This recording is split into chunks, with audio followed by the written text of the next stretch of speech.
जीवन में हर उस काम के प्रति कदम बढ़ाने से लेकर कामयाब होने तक के सफर में सबसे अहम रोल निभाने वाला यदि कोई है तो वह आपकी सीखने की कला ही है मेरे दोस्त। सीखने को कहीं से भी मिले सीख लेना चाहिए, क्योंकि जीवन में सीखने की कला कभी पूर्ण नहीं होती है। सुरक्षित रखी हुई सामान और ध्यान से सुनी हुई बात एक दिन जरूर काम आती है।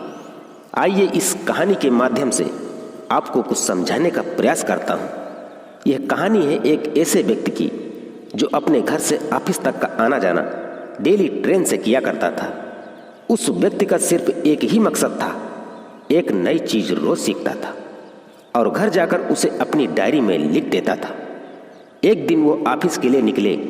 ट्रेन में सफर के दौरान उसकी सीट के ठीक सामने वाली सीट पर एक फैमिली बैठी हुई थी।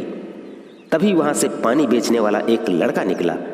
वो लड़का जोर जोर से आवाज दे रहा था, पानी ले लो, ठंडा पानी है। तब उस सामने वाली सीट पर बैठी हुई फैमिली में से एक भाई साहब ने कहा, बेटा ये पानी की बोतल कितने की दी? उस लड़के ने जवाब दिया, साहब 20 रुपए की बोतल है। तो उसने कहा कि ये 15 की बोतल दो, 20 रुपए में क्यों बेच रहे हो? यदि 15 की बोतल दो तो बताओ। तब वो जो पानी बेच रहा था लड़का थोड़ा सा मुस्कुराया और बिना ही कुछ बोले चुपचाप आगे बढ़ गया। ये जो भाई साहब सामने की सीट पर बैठे हुए थे, जो कि रोजाना लिखते थे कि आज क्या सीखा, वो तुरंत उस लड़के के पीछे पीछे गए। वो लड़का इस कोच में से दूसरी कोच में पानी बेचते बेचते आगे बढ़ चुका था। उसे वहां पर जाकर के रोका और पूछा, बेटा एक बात बताओ, मैं तुमसे कुछ पूछना चाहता हूं। तुम अभी थोड़ी देर पहले मेरी कोच में थे।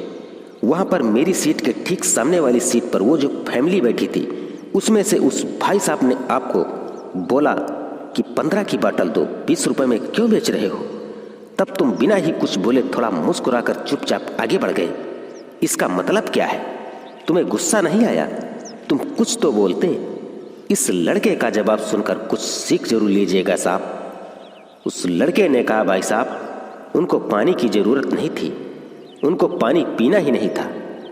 तब वो बंदा जो रोजाना लिखता था, उसने पूछा, तुम्हें कैसे पता चला कि उनको प्यास नहीं लगी थी?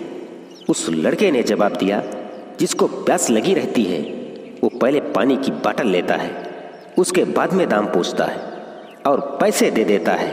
वो फालतू की बहस और जिद नहीं करता है। इसलिए मैं समय को बर्बाद ना करते हुए उनसे बात करना उचित नहीं समझा। उन्हें इग्नोर करके आगे बढ़ गया, क्योंकि उन्हें नहीं पता है कि समय की कीमत क्या है। समय की कीमत उनसे पूछो जिनको पता है कि इसकी वैल्यू क्या है। अगर गूगल की सर्च इंजन 1 सेकंड लेट हो जाए तो लगभग 8 मिलियन सर्च का लॉस पर डे होगा। जीवन का एक एक सेकंड कीमती है। मैं इसलिए उनसे बहस करना उचित नहीं समझा और मैं दूसरी कोच में आगे बढ़ गया। इस बच्चे का जवाब सुनकर वो आदमी बहुत ही भावुक हो गया और उसने इस बात को अपनी डायरी में ना नोट करते हुए अपने हृदय की डायरी में नोट कर लिया कि जीवन में कुछ नया सीखने के साथ साथ ही समय का उचित उपयोग करना बहुत जरूरी होता है। तो मित्रों, उम्मीद करता हूँ कि यह कहानी आपको पसंद जरूर आई होगी। यदि वीडियो पसंद आई हो तो वीडियो को लाइक और चैनल को सब्सक्राइब कीजिएगा मेरे दोस्त, क्योंकि आपका एक सब्सक्राइब हमारे लिए बहुत ही महत्व रखता है। तो मित्रों, फिर मिलते हैं किसी अगली वीडियो में। तब तक के लिए जय हिंद।